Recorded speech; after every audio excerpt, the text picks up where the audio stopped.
Sebanyak 40 atlet catur Sumsel melakukan pemusatan latihan di Sekolah Akademi Catur Sumsel sebagai persiapan mengikuti kejuaraan nasional yang dilaksanakan di Cipayung, Bogor. Menurut Mursili Cik Aman, Sekretaris Percasi Sumsel, mengatakan pemusatan latihan ini dilakukan selama 1 minggu, mulai dari tanggal 10 sampai 15 Juli 2017. Hal ini dilakukan sebagai pemantapan strategi dan mental atlet saat kejurnas berlangsung. Untuk materi yang diajarkan meliputi strategi pembukaan langkah awal, serta materi teknik yang akan dipakai saat bertanding. Mereka terutama kita berikan untuk pembukaan mereka. Nah, apa yang biasa mereka mainkan, nah itu harus dipermatang lagi. Kemudian juga akan mempelajari setiap pembukaan.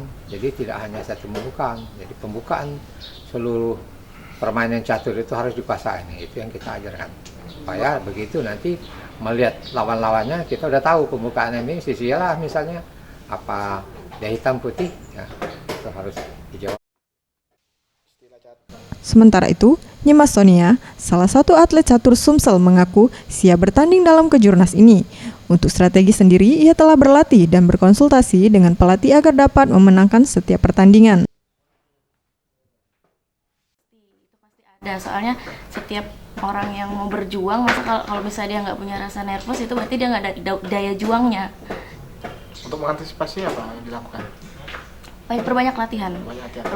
Karena kalau misalnya banyak latihan kan pasti percaya diri nantinya.